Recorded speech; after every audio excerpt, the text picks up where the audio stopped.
One rainy night, Luke follows Hannah and discovers a truth that shatters every word she ever spoke. The girl he thought was draped in wealth is standing in the mud, her dress clinging, her secret house leaking under the storm.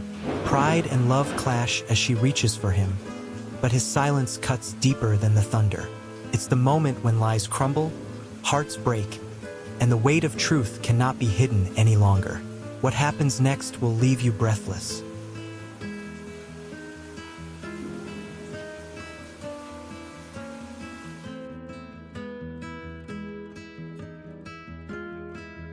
Now let me tell y'all something. This here is the tale of Luke and Hannah. And if you listen close, you might just carry the lesson with you, like a pebble in your pocket that rattles every time you lie. Hannah was born in a house so small the wind whistled through the cracks in the wall, and when the storms rolled through, the rain tapped on the roof like impatient fingers. Her mama scrubbed other folks' floors till her hands were raw, bent over buckets, knees aching, back screaming, but she never stopped. Her daddy, well, he'd been laid up sick for so long the bed knew his shape better than the man himself. Every penny in that house was stretched thin, thinner than a thread in an old shirt, thinner than soup made with too much water and not enough meat. But Hannah had a dream. She didn't want the world to see her cracked shoes or her empty cupboards. No, sir. She wanted to shine. She wanted to walk tall on streets where no one whispered, "Poor girl." So when she got into the college up on the hill, the one with red bricks, wide lawns, and bells that rang clear across the valley, she said to herself, "Nobody's gonna know where I come from. I'll be somebody new." And Lord, she worked hard at it. She put on that mask like it was sewn to her face. She borrowed dresses from neighbors, ironed them flat till they looked store-bought. She polished up shoes till they caught the sun, though the soles were worn thin.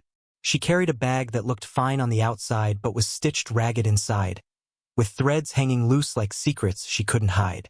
If anybody asked, she told him her daddy was a businessman, big and busy. Now, on that hill there was a boy named Luke. Luke was tall, broad-shouldered, with eyes steady as the Mississippi at dawn. His walk was slow, sure, like a man who didn't have to prove a thing. He didn't talk fancy, didn't brag, didn't strut. But when he laughed, you felt it in your bones. And when he spoke, you listened, because truth seemed to hang off every word like moss hanging off an old oak tree. First day Luke laid eyes on Hannah, he smiled that easy smile of his and said, "You're different." Oh, and that was it. Just two little words, but they dug deep into Hannah's heart like roots digging into soil. She told herself right then she had to keep up the show. No matter what, no matter how. She wasn't gone let the truth steal him away. But let me tell y'all something my grandma used to say, sitting on her porch in the heat of July with a fan in her hand. A lie is like a rocking chair. It gives you something to do, but it don't get you nowhere. And Lord, Hannah rocked and rocked, but she wasn't moving 1 inch. The two of them grew close, closer than Hannah thought possible. They walked under them oak trees when the sun dropped low, the ground crackling with leaves. They studied in the library till the lamps burned low, whispering words back and forth like a secret song. And at night, when the stars came out one by one, they talked long into the darkness. Luke would tell her about his dreams, how he wanted to be an architect, how he wanted to build homes not just for the rich folks on the cracks started showing. Luke's friends asked questions about her daddy's business, about the branches of the company, about trips she said she'd taken, about cars she claimed her family drove. Hannah laughed and answered with more lies, each one heavier than the last. But you know what happens when you pile stones too high? Sooner or later they tumble. And tumble they did. One day the college held a charity drive. They set up tables with boxes, jars, and baskets. Students were given money, food, and clothes to help poor families down in the valley. Luke gave plenty and turned to Hannah with a proud smile. "What about you?" he asked. "Your family must give a lot, with all they have." Now Hannah's heart near split in two. She had nothing, not one spare dollar. But she couldn't let Luke see her shame. So she ran back to her dorm, sold that bag she carried, the one that made her look fine, and gave the money away like it didn't cost her a piece of her soul. Luke hugged her tight and whispered, "I knew you'd do it. You've got a good heart." And oh, those words stung. because Hannah's heart felt like it was made of glass about to shatter. But whispers are like wind, they travel. And soon the other students started talking. Somebody said they'd seen Hannah in the poor part of town, slipping into a broken-down flat. Another claimed her mama scrubbed offices for a living. Then came the night the truth busted wide open. Rain was fallin', thunder rumblin', and Luke offered to walk Hannah home. She said no, said she was meetin' her daddy at the office downtown. But Luke's gut told him otherwise, so he followed quiet as a shadow. And what he saw, well, it was the end of the story before it even finished.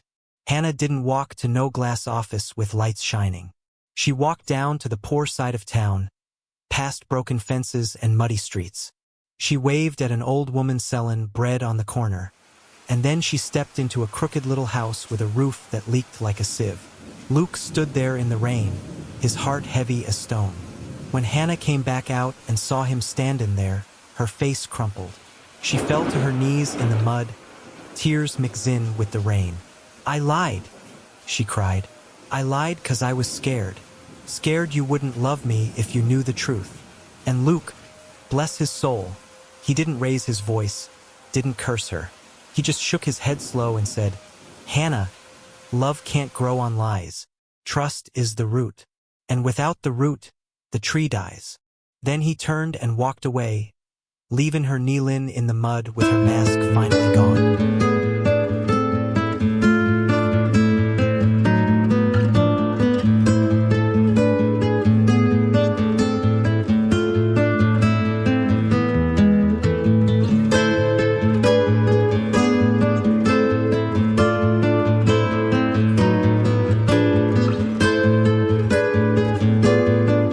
Now folks say Hannah changed after that.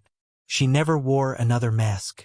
She owned her life, her poverty, her story, worked hard, helped her mama, built herself up honest and true.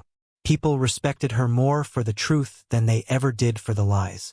But they also say, on quiet nights, when the moon's sittin' high and the crickets are hummin', you can see Hannah sittin' alone, thinkin' of Luke, thinkin' of the boy with eyes steady as the Mississippi, the boy who loved her once, and the